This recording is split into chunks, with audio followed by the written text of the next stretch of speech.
먼저 말씀 들어가기 전 지금 혼란한 때 우리들은 어떻게 해야 할 것인가 대 말씀을 먼저 나누고자 합니다. 나라 정책에 의하여 비대면 예배와 소규모 모임 금지를 명령받고 있죠. 더군다나 교회는 이런 문자가 더 많이 옵니다.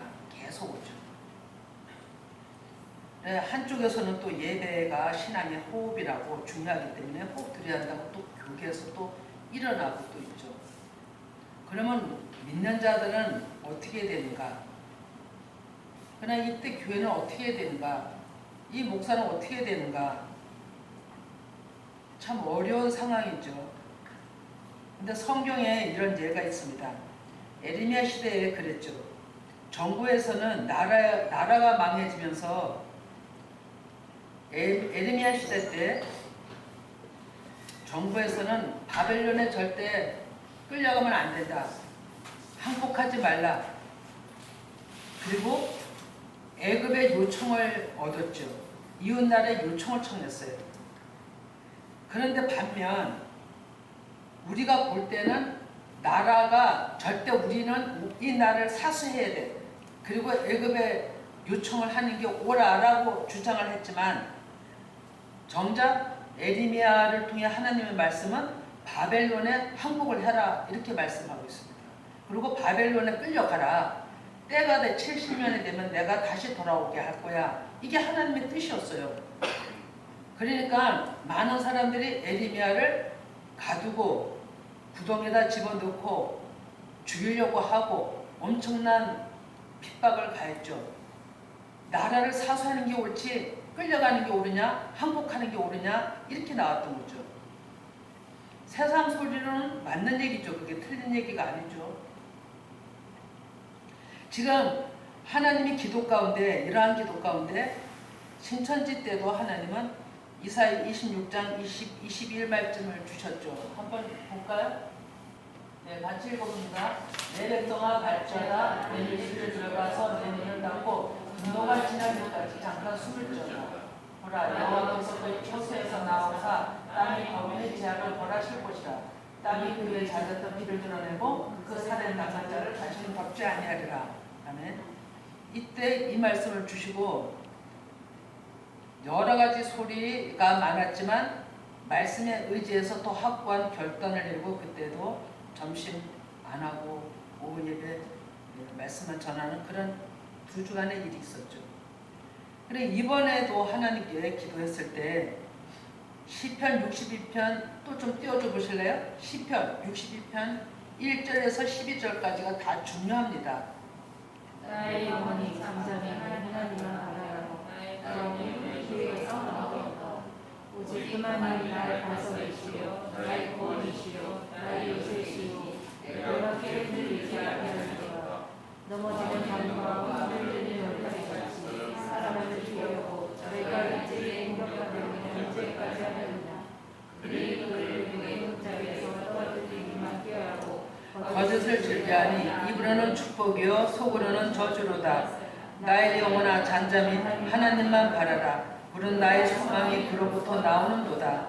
오직 그만이 나의 반석이시오 나의 구원이시오 나의 요새시니 내가 흔들리지 아니하리로다. 나의 구원과 영광이 하나님께 있으며 내 힘의 반석과 피난처도 하나님께 있도다. 백성들아 시시로 그를 의지하고 그의 앞에 마음을 쏟아라. 하나님은 우리의 피난처시로다. 아 슬프도다. 사람은 익힘이며 인생도 속임수이니 저울에 달면 그들은 익힘보다 가벼우리라. 포악을 의지하지 말며 탈취한 곳으로 허망하여지지 말며 재물이 늘어도 거기에 마음을 두지 말지어다. 하나님이 한두 번 하신 말씀을 내가 들었나니 권능은 하나님께 속하였다 하셨도다. 주여 인자함은 주께 속하오니 주께서 각 사람이 행한 대로 갚으심이니이다. 아멘. 하나님께서 짚어주신 말씀은 나의 영혼아 잠잠히 하나님만 바라라. 물은 나의 소망이 그로부터 나온도다 라는 말씀을 주시면서 너는 잠잠하라 라고 말씀하셨죠. 그리고 어떤 소리에도 요동치지 말라 하셨죠. 그래 이것 때문에 그리고 하나님은 이것 때문에 내가 뭘 원하는 거 공고하고 이렇게 보내는 것조차도 하나님이 싫어하시는가? 그리고 진짜 아무 말도 하지 않고 그냥 주님이 하시는 대로 그냥 따라가는 것이 옳구나 라고 생각을 했죠. 그런데 오늘 아침에 제가 또 밤에도 기도하고 또 오늘 아침도 기도하는 가운데 성도들이 혼자 있는 분들은 결심하고 오시든지 아니 오시든지 하나님이 강구를 해도 비대면 예배를 드린다 해도 알아서 하나님이 하실 거지만 진짜 오고 싶은데 가정의 불화 때문에 못 오시는 분들이 또 그걸로 해서 또 가정의 불화가 일어난다면 이런 일로 일어난다면 그러면 이 종은 어떻게 되나 하나님 앞에 여쭈었어요. 그랬더니 하나님이 더 에레미야를 깊게 생각을 하게 하신 거예요. 에레미야서를. 그러면서 어느 것이 옳은가를 우리는 하나님의 음성을 들어도 음성을 들었다 하면서도 이거를 하나님의 주신 뜻을 정확하게 분별하지 못하면 엉뚱한 길로 하나님과 상관없는 길로 그게 옳다고 가는 거예요. 그것을 지금까지 저도 시행착오 하는 예가 많다라고 얘기를 드렸거든요. 그래서 다시 하나님 아버지 앞에 기도하면서 문자를 카톡방에다 넣은 거죠. 비대면 예배 드린다. 왜냐하면 하나님이 우리나라뿐이 아니고 열방을 향해서 지금 이 일이 일어나고 있어요. 이거는 사람이 할 수 있는 일이 아니고 전적으로 하나님이 하시는 일이거든요. 그러면 하나님이 하시는 일은 지금 무엇이냐면 사람들을 멸절시키려고 하는 의도가 아니라 너무나도 하나님의 온난 말씀에 빗나간 죄악 때문에 그것을 재정립, 재정돈하기 위해서 하나님이 그 불법을 제거하기 위한 이 모든 전염병이고 일어나는 일이라면 이걸 바로 하나님의 말씀을 깨닫고 분별이 된다면 하나님 앞에 순응하는 게 옳다라고 생각을 한 거예요. 에레미야가 하나님의 음성을 듣고 바벨론에 항복해야 돼 포로를 끌려가는 게 맞아. 이게 세상 소리로는 안 맞는 것 같지만 그게 옳았던 것처럼 오늘날도 똑같구나를 생각한 거예요. 하나님이 열방을 향해서 지금 불법을 제거하시는 가운데서 내 백성을 찾는 일을 하시는 이 일에 고집을 피우고 오히려 더 하나님 아버지 앞에 불응한 일을 하나님, 그러니까 나라는 서로가 살기 위함으로 좀 거리를 두고 예배를 좀 덜 해보자, 좀 중지해보자 하는 것이고 틀린 얘기 아니죠. 그런데 또 교회에서는 또 이걸 목숨같이 건다지만 우리가 한두 번 이 영상 예배나 예배가 없다 할지라도 정말로 녹음을 해도 아니면 그 마음이 전달됨으로 해도 예배를 설사 못 드린다 할지라도 그 한두 번 예배 못 드리는 것 때문에 마음이 흐트러지거나 중심이 흐트러지는 건 아니라고 보거든요. 그러니까 가장 중요한 거는 하나님이 원하시는 뜻에 우리가 바로 알고 순응하는 게 가장 중요하다고 판단을 했어요. 그래서 정말로 몇 명 안 되시지만 나오시는 분들은 또 나오시는 분들대로 예배 준비하기 위해서 나오신 분들이잖아요. 이렇게 또 예배 드리는 것도 저는 또 감사하게 생각했어요. 왜냐하면 그나마 또 이렇게 영상으로 말씀을 나눌 수가 있어서 얼마나 감사할까. 그리고 제가 마음을 빨리 바꿨어요. 오늘 아침에. 아, 이번 기회를 통해서 가정 예배들을 드릴 수 있겠구나. 집에서 안 믿는 남편들 또 힘들어하는 그분들과 같이 예배장 자리에 같이 앉을 수 있는 기회가 되겠구나. 또 감사로 얼른 바꿨어요. 그리고 또 하나는 하나님께서 뭐라 하시냐면 너는 네 할 일만 해라. 네 말씀 준비해서 선포하는 일이니 너는 그 일만 하면 된다라고 얘기를 하셨죠. 그래 나는 여기서 온전히 말씀 준비해서 하나님의 뜻을 바로 알아서 분별을 해서 음성을 들어도 바로 분별치 않으면 격길로 가는 거거든요. 근데 바로 분별해서 하나님이 무엇을 원하시는가를 알아서 전한다면 하나님은 모든 성도들을 말씀으로 붙들어 주시리라 믿고 또 하나 제가 오늘 아침에 이제 내내 하나님 앞에 여쭈면서 9월달 초에 제가 이제 말씀을 서로 나누는 그 공부를 한다고 카톡에다 넣었어요. 그래 하나님이 계속 이런 일이 더 심각해지고 더 심각해진다면 영상으로라도 누가 안 나올지라도 한 사람만 한두 사람만 있으면 제가 그 사람 보면서 힘을 받고 얘기를 해서 찍어서라도 녹음해서라도 듣고자 하는 사람들한테는 말씀으로 계속 심어 넣어주는 것이 내가 할 일이구나. 그래서 하나님이 영상을 준비해 주셨구나라는 생각을 했어요. 그러니까 마음이 좀 편안해졌어요. 그리고 또 하나는 이렇게 어려울수록에 자기 소리가 높아지면 계속 분쟁이 일어납니다. 나라적으로도 분쟁이 일어나고요. 가정에서도 분쟁이 일어나요. 그래서 어느 한 사람은 예수님같이 내 소리를 죽여야 돼요. 내 소리를 없애야 된다고요. 그래야 진리는 하나님 말씀은 서서히 자유롭게 흘러가요. 그것이 화평이에요, 여러분. 내 소리가 굳이 옳다라고 고집을 피운다면 그게 옳다 할지라도 한분은 꺾이고 마음을 들어가면 상대가 같이 꺾이면서 순리대로 이루어진다는 거죠. 그게 지금까지 예수님이 우리에게 가르쳐 주신 방법이라고 저는 생각을 하는 거죠. 그리고 오늘 말씀을 잘 들어보시면 하나님이 이런 시대에 어떤 것을 찾고 어떤 일을 정말로 갈망하시는지를 알게 될 것입니다. 그리고 오늘 제목이 예수님 참 제자를 찾습니다. 이런 얘기잖아요. 그래서 가장 중요한 거는 지혜로운 청지기가 되어서 하나님이 주시는 말씀을 분별해서 나눠줄 자가 누구냐예요. 그 자를 찾는다는 거예요. 그러면서 누가복음 12장 35절부터 좀 살펴보면 허리에 띠를 띠고 등불을 켜고 서 있으라. 이 말씀은 6월절과 맞물립니다. 그래 애굽을 탈출해야 하는 긴박한 이스라엘 백성들 상태에서 하나님은 모세에게 명령하셨죠. 그리고 그 모세는 백성들과 함께 그 명령에 순종했어요. 출애굽기 12장 11절인데요. 너희는 그것을 이렇게 먹을지니 허리에 띠를 띠고 발에 신을 신고 손에 지팡이를 잡고 급히 먹어라. 이것이 여호와의 유월절이니라.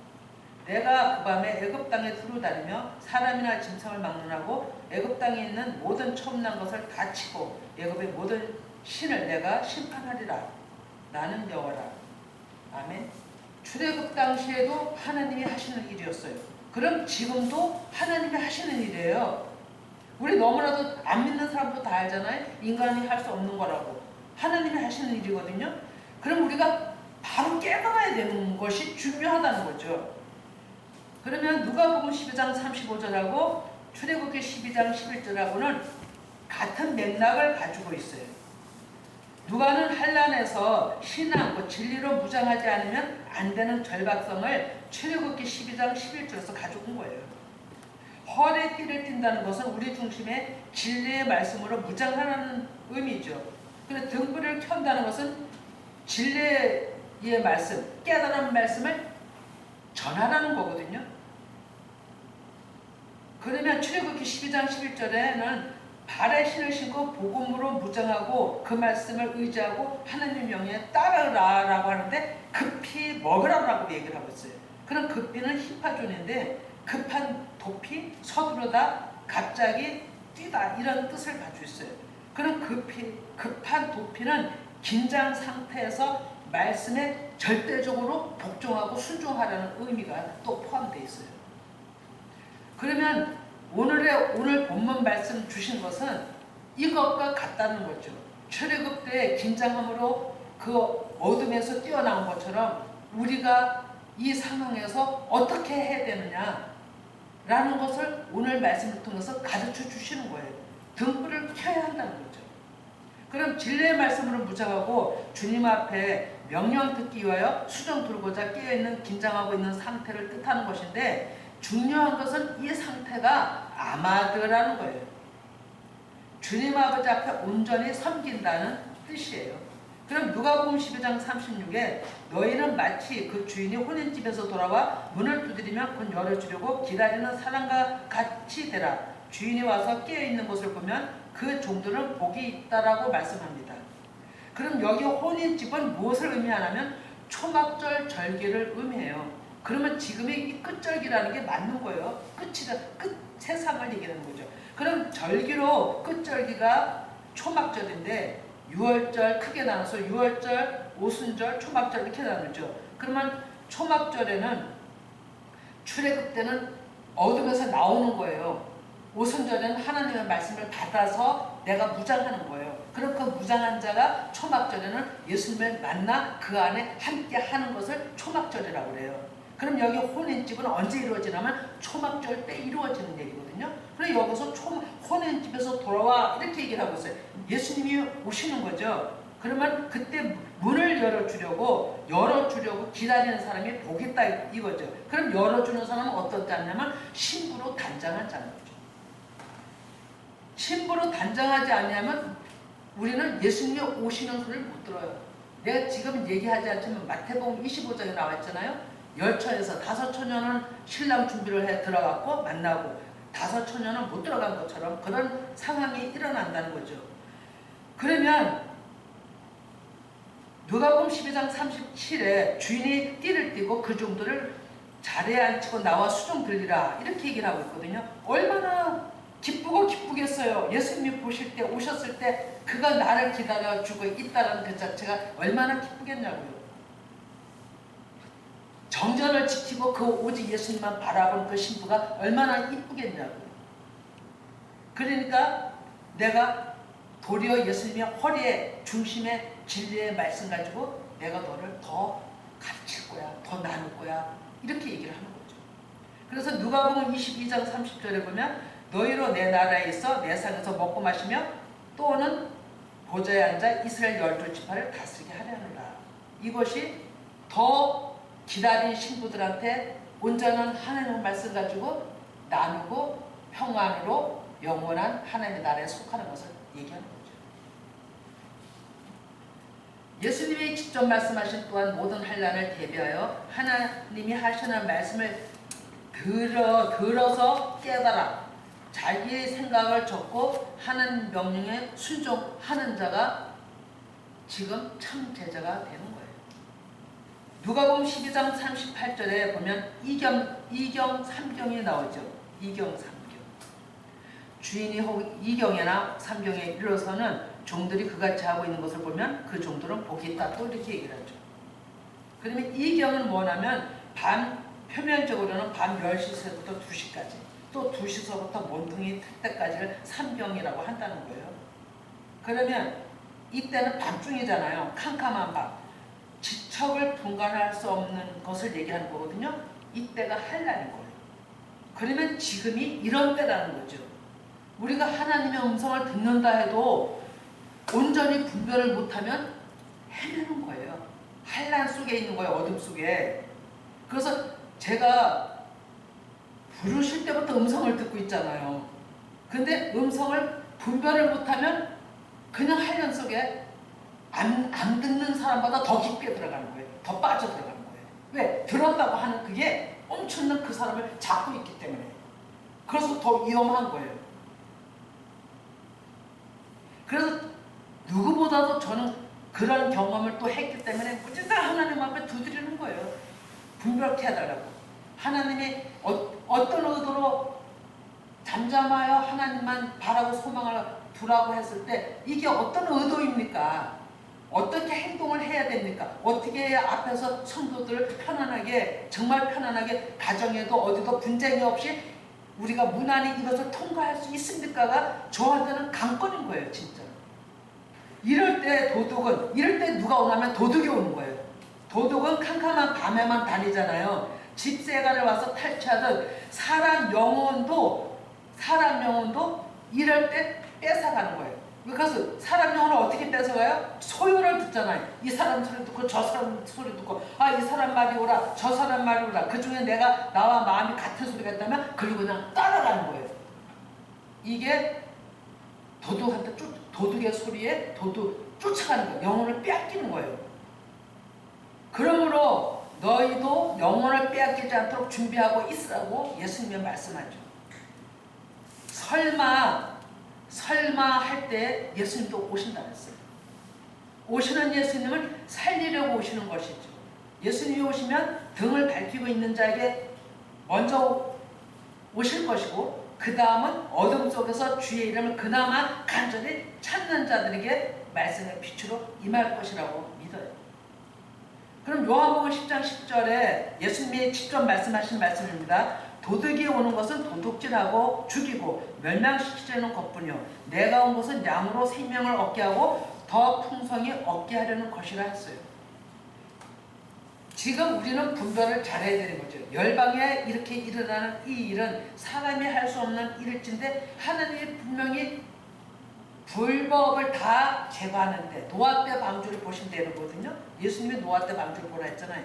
불법이 너무 성했기 때문에 자기 좋아하는 것들이 너무 도가 넘쳤기 때문에 하나님이 멸망시킨 것처럼 그럼 그 가운데 하나님을 찾는 노아를 통해서 말씀을 들은 자들은 살았어요. 그럼 오늘날도 똑같다는 얘기거든요. 그래서 살전 5장 2절 6절에 주의 날이 밤에 도둑같이 이를 줄을 너희 자신이 자세히 알기 때문이라. 그들이 평안하다 안전하다 할 그때 임신한 여자에게 해산의 고통이 이른과 같이 멸망이 갑자기 그들에게 이르느니 결코 피하지 못하리라. 형제들아 너희는 어둠에 있지 아니하며 그날이 도둑같이 너희에게 임하지 못하리니 너희는 다 빛의 아들이요 낮의 아들이라. 우리가 밤이나 어둠에 속하지 아니하나니 그러므로 우리는 다른 이들과 같이 자지 말고 오직 깨어 정신을 차릴지라. 이렇게 얘기를 하고 있습니다. 예수님이 오신다면 깨어있는 자들은 안다는 거예요. 그래서 먼저 알게 되는 거예요. 뭘로 오시나요? 말씀으로 임하는 거예요.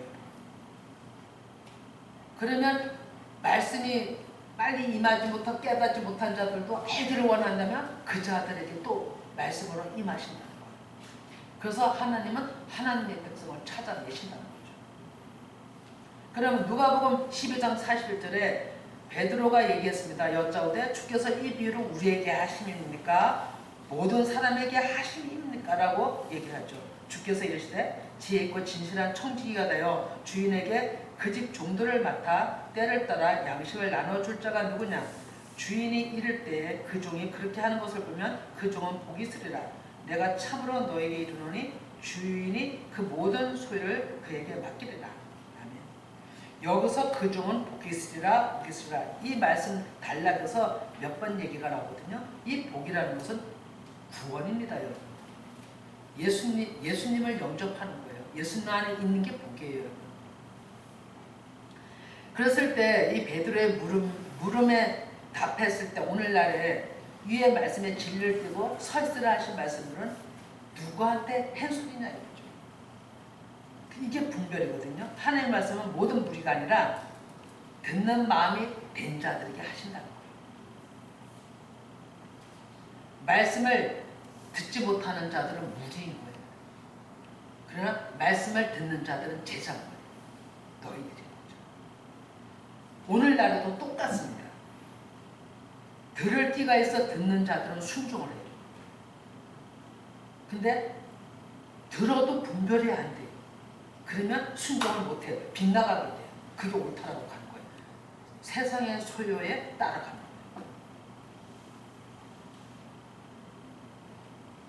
그래서 깨닫는 것이 너무나도 중요하고 분별이 된다면 나눠야 되는 거예요. 그래서 하나님의 소리를 애쳐야 되는 거죠. 그들이 파수꾼 아니겠어요? 하나님은 그런 자들을 찾는 거죠. 언제나 먹어야 할 말씀들을 내가 먼저 먹고 또 마음이 돼야 아버지의 마음을 전할 수가 있잖아요. 디모데후서 1장 1절에서 7절을 보면요. 내 아들아 그러므로 너는 그리스도 예수 안에 있는 은혜 가운데서 강하고 또 내가 많은 증인 앞에서 내게 들은 바를 충성된 사람들에게 부탁하라. 그들이 또 다른 사람들을 가르칠 수 있으리라. 너는 그리스도의 좋은 병사로 나와 함께 권을 받으라. 병사로 복무하는 자는 자기 생활에 얽매는 자가 하나도 없나니 이는 병사로 모집하는 자를 기쁘게 하려 함이라. 경계하는 자가 법들에 경계하지 않으면 승리자의 관을 얻지 못할 것이며 수고하는 농부가 곡식을 먼저 받는 것이 마땅하니라. 내가 말하는 것을 생각해보라. 주께서 범사에게 범사에 내게 총명을 주시라. 이렇게 말씀하고 있습니다. 저는 이 말씀을 처음 부를 때 주신 말씀이거든요. 그런데 수고하는 농부가 곡식을 먼저 받는 것이 마땅하니라. 이게 이해가 안 됐었어요, 여러분. 저도 너무 무지해서. 그런데 어제서 깨달았어요. 부끄럽지만. 이게 무슨 소리냐면요. 수고하는 농부는 말씀을 전하는 자들을 얘기해요. 앞에서 일하는 자들을 얘기해요. 그런데 곡식은 뭐냐면 하나님의 말씀이에요. 그래서 이 얘기는 뭐냐면 말씀을 전하는 자들에게 내가 먼저 나의 말씀을 깨닫게 해줄 거야. 이런 얘기예요. 그래서 먼저 받는다고 얘기했어요. 먼저 받아야 나눌 거 아니에요? 아, 이 말씀이 이 말씀이구나. 그런데 왜 나 그렇게 그동안에 깨닫지 못했지? 이렇게 생각을 한 거죠. 그래서 마태복음 5장 15절에 사람이 등불을 켜서 말 아래에 두지 아니하고 등경 위에 두나니 이러므로 집안 사람에게 비치니라 했어요. 이 상황에 깨달아서 연약한 자들한테 말씀을 전해야 되는 거예요.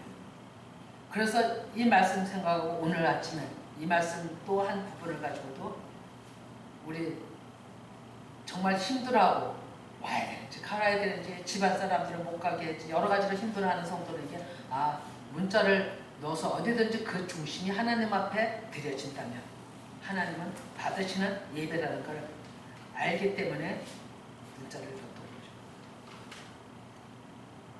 그런데 하나님은 이 일을 누가 하느냐가 문제인 거예요. 내가 말씀을 줘서 깨닫게 하는 일을 누가 먼저 받고 이 나의 뜻을 전할 자가 누구냐라고 물으시는 거예요. 이사야가 저를 보내주세요라고 얘기했던 것처럼 이런 고백하는 자를 지금 찾고 계신 거예요. 그래서 하나님께서는 계속 말씀을 전하기 원하고 제자가 세워지기 원하는 거예요. 너무너무 간절하게 세워지기 원하는 거예요. 그래서 지금 이 시간에는 말씀 전하는 시간이기 때문에 자세히 얘기하지 않지만 하나님은 정말 강경한 또 말씀을 또 부족한 종은 들었습니다. 그래서 그 일을 행하려고 하는 거죠. 마태복음 24장 40, 41절에 보면 두 형태의 사람이 나옵니다. 먼저 무리 속에 휩쓸려가는 사람이 있는가 하면요. 남은 자가 있어요. 남은 자는 주님만 바라고 잠잠히 있던 자가 남아요. 우리 분별해야 돼요. 또 41절은 맷돌 가는 자와 맷돌 가는 자들이 있다 그랬죠. 근데 한 사람은 휩쓸려가고 한 사람은 남는다 그랬어요. 먼저 데려가고. 그러면 이 얘기는 또 무슨 얘기냐면 말씀 가운데서도 말씀을 깨닫는다고 해요. 근데 제가 지금 얘기하는 거거든요. 깨닫긴 깨달아요. 열심히 해요. 근데 분별이 안 돼요. 그러면 이 사람은 사역자로 말씀 전하는 자로 부름을 받았지만 휩쓸려가는 자가 된 거예요. 소요에. 그런데 분별이 되면 말씀에 분별돼서 하나님이 무엇을 지금 뜻을 원하시는 안고를 알게 된다면 남는 자가 되는 거예요. 잠잠하는 거예요. 내 소리 안 내는 거예요, 여러분. 죽은 자는 말이 없어요. 내 자를 버린 자는 말이 없어요. 그런 자가 살아남는 거예요. 그런 자가 화평을 유지해요. 그런 자는 어디서나 거슬리질 않아요. 거치는 게 없다는 거죠. 이것이 예수님이 원하시는 마음이에요. 그래서 24장, 마태복음 24장 45, 47하고 누가복음 12장 42, 43에 똑같은 말씀이거든요. 오늘 본문 말씀이에요. 때에 따라 양식을 나눠줄 자가 누구냐라고 얘기를 하죠. 이 말씀을 안해하면 안 되는 사명이 있다는 것을 우리는 알아야 된다는 거죠. 너무 중요합니다. 사도 바울이 고백했죠. 고전 9장 16절에 내가 복음을 전할지라도 자랑할 것이 없으면 내가 부득불 할 일이라. 만일 복음을 전하지 않냐면 내게 하가 있을 것이라고 고백했거든요. 저는 정말로 이 심정 가지고 있어요. 진짜. 그리고 하나님이 주신 명령에 내가 순종치 않는다면 제 마음에는 진짜 불이 붙어서 견딜 수가 없어요. 누구도 막을 수가 없을 것 같아요. 해야 되는 거죠. 근데 분별이 되기 때문에 하는 거예요. 근데 그 전에 분별을 못해서 많은 시행착오를 했어요. 지금도 가장 어려운 게 그거예요. 분별. 지금도. 그러나 하나님이 무엇을 원하시고 어떤 것을 바라신다고 생각할 때 오직 말씀만 붙들고 시온을 향해 그 마음에 주님을 따라갈 때 정말로 영의 가르침이 필요하다. 영의 나눔이 필요하다는 걸 더 절실히 느끼게 되는 거죠. 우리의 스승은 성령이세요. 근데 성령께서 일일이 이렇게 해라 저렇게 해라 말씀하지는 않잖아요. 그죠? 그렇기 때문에 말씀을 주는 자를 통해서 그 말씀을 나누길 원하는 거죠. 그래서 말씀 받는 자, 말씀 선포하는 자가 엄청나게 중요하다고 얘기를 하는 거예요. 나를 버리지 않냐고 나를 죽이지 않냐고는 말씀을 받을 수가 없고 분별이 될 수가 없는 거예요. 그래서 그런 자를 통해서 마태복음 24장 31절에 그가 큰 나팔 소리와 함께 천사를 보내리니 그들이 그의 택하신 자들을 하늘 끝에서 저 끝까지 사방에서 모으리라 이랬거든요. 제가 이것을 살펴봤어요. 그러면 이제는 더 이것이 심하게 되고 더 엄청난 이 코로나에서 문제가 더 발생하게 되고 난리 친다면 또 이것뿐이 아니라 어마어마한 다른 재앙도 많잖아요. 더 심각하게 돼서 모이기 힘들 때가 된다면 모으라는 뜻이 뭘까 생각해봤어요. 그랬더니 이것은요 영상 매체로 영의 말씀이 나가듯이 영의 모임이에요. 영의 모임. 영의 모임은 각자가 떨어져도 영이 통해요. 그리고 서로가 말 한마디 하고 나눠도 영상으로 나눠도 알게 돼요. 그래서 교통이 돼요. 흔들리지 않아요. 그 말씀 붙들고 같이 육체는 떨어질 수도 같은 하나님 안에 들어갈 수 있는 그것이 영이 하는 일이에요. 그렇게 되려면 이사야 2장 2절에서 3절을 보면 같이 읽어봅니다. 만일에 여호와의 절이 산이 모든 산꼭대기에 붙여 설 것이요 모든 산 위에 뛰어나리니 만방이 그리로 모여들 것이라. 많은 백성이 가며 이르기를 오라 우리가 여호와께서 산에 오르며 하나님의 전에 이르자 그가 그의 길을 우리에게 가르칠 것이라. 우리가 그 길로 행하리니 이는 율법이 시온에서부터 나올 것이요 여호와의 말씀이 예루살렘에서부터 나올 것이니라. 아멘. 이것은 1차적으로 예수님이 오셔서 성취하셨다고 보거든요. 그러면 지금은 온전히 영의 시대에 돌입했잖아요. 그러니까 영의 모임인 거예요. 교통이 되는 거예요. 이걸 우리가 인식하지 못하면 소유의 세상 소리에 떠밀어 가는 거예요. 요한복음 14장 26에 보혜사 곧 아버지께서 내 이름으로 보내실 성령 그가 너에게 모든 것을 가르치고 너에게 말한 모든 것을 생각나게 하시리라. 아멘. 예수님의 말씀은요 영이세요. 보혜사 영이세요. 영으로 가르치시는 거예요. 그러면 영으로 가르치시면 육체도 세상에 소유되지 않냐고 그 영으로 하나가 돼서 예수 그리스도와 하나가 돼서 하나님의 백성들이 어디서 섰는지 서는 거예요. 중요한 걸 오늘 지금 또 얘기할 건데 이사야 11장 10절에 그날의 이새의 뿌리에서 한 싹이 나서 만민의 기초로 설 것이요 열방이 그에게로 돌아오니 그가 거하는 곳이 영화로우리라. 이렇게 말씀하고 있습니다. 그러면 예수님이 먼저 오셔서 시온의 말씀으로 예루살렘에서부터 가르치는 것을 성취하셨다면 지금 영으로 세워지는 자들도 예수님이 가신 그대로 십자가에 죽으신 내 자에 죽으신가 하느님이 주시는 영이 부활이에요. 여러분 그 부활의 영으로 열방의 기초로 서야 되는 거예요. 우리가 열방의 기초는요 우리가 교회를 쓴다는 거예요. 각자 교회가 쓰는 거예요. 그래서 열방의 교회를 인하여 오늘까지 또 보이는 교회를 인하여서도 많은 사람들이 돌아왔겠지만 오늘날에는 패턴이 좀 바꿔진 거예요, 여러분. 전환점이라 그랬잖아요. 어떤 전환점이에요? 보이는 곳에서 보이지 않는 전환점으로 바꿔진 거예요. 그래서 모이는 것도 영으로 더, 그래서 하나님이 영으로 일을 하려면 또 그 수종자들은, 모이는 자들은, 또 하나님이 영으로 된 자들은 그래도 또 지혜롭게 모일 수 있는 데까지는 모이지만 더 악화될 때는 영으로 교통이 된다는 거죠. 그래서 우리가 지금이나마 그래도 모여서 하나님의 말씀을 듣고 더 준비해야 하는 이때에 우리는 더 말씀 붙들고 내가 준비해야 되는데 전념을 더 해야 된다는 거죠. 그래서 우리는 내가 기치로 서는 게 중요해요. 하나님은 기치를 세워서 만방의 사람들을 모신다고 되어 있거든요. 그러면 기치가 뭐냐 얘기한 것처럼 교회인 거예요. 보이지 않는 교회.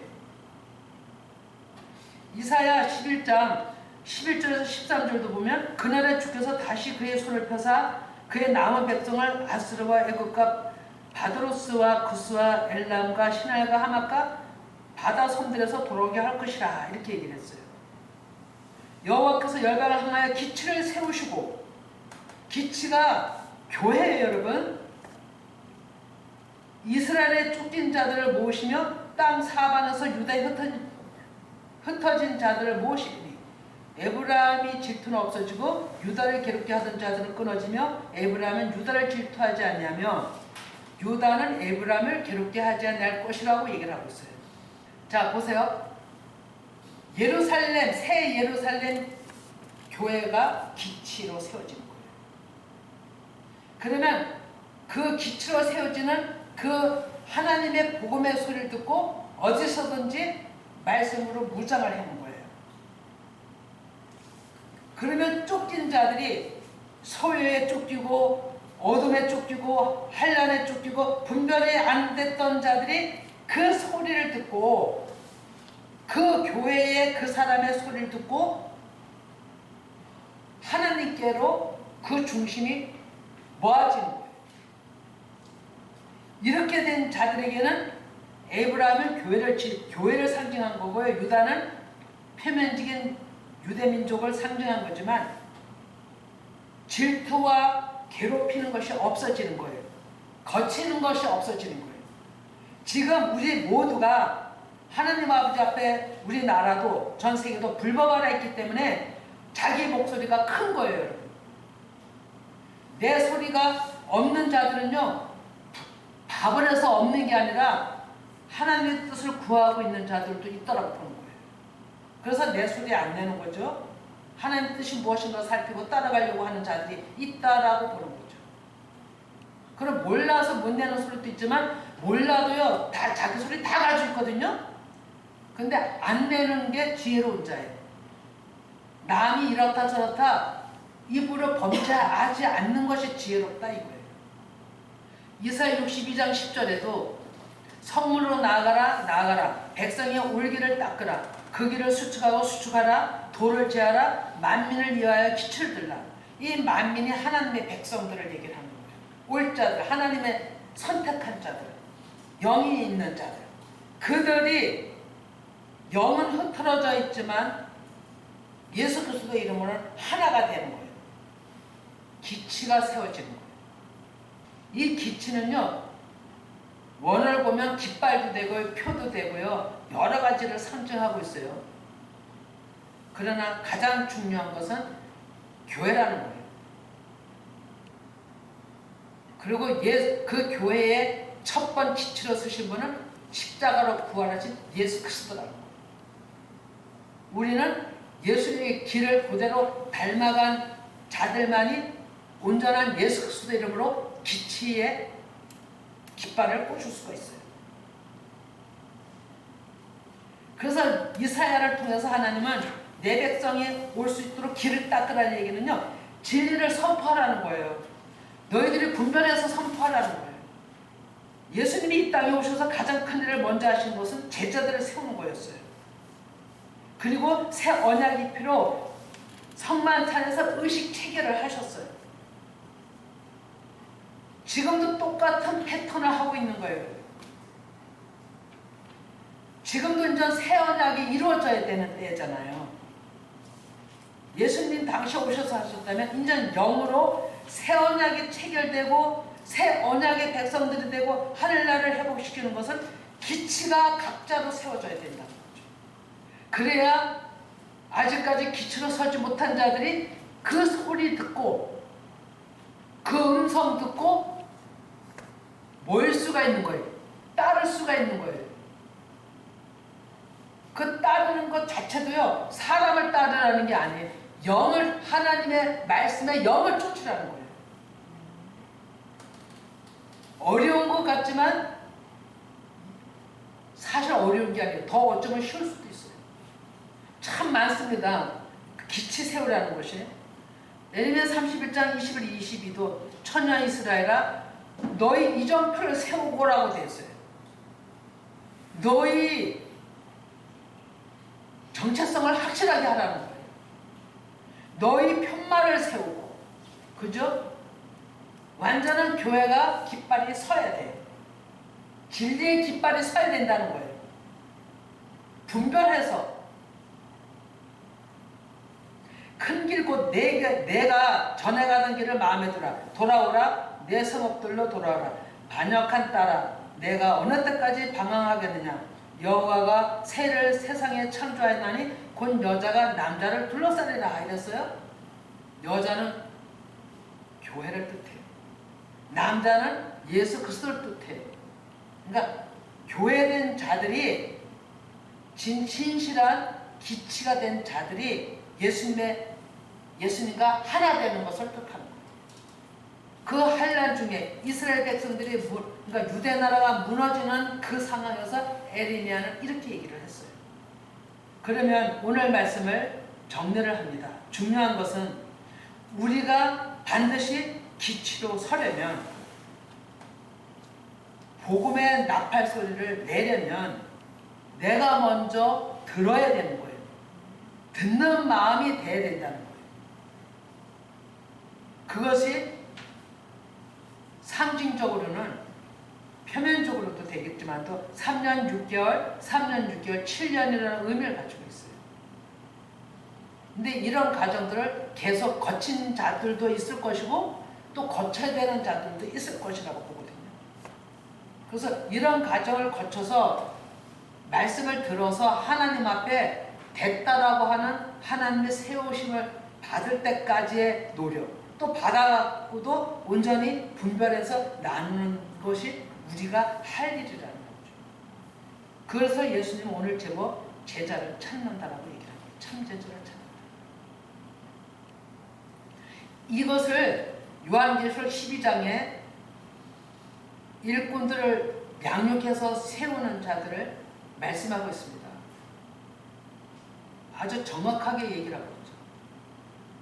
그 자들이 기초로 서게 되면 그때 요한계시록 12장 17절 지금 읽진 않지만 모래 위에 사단과 용이 하나님 영같이 서는 거예요.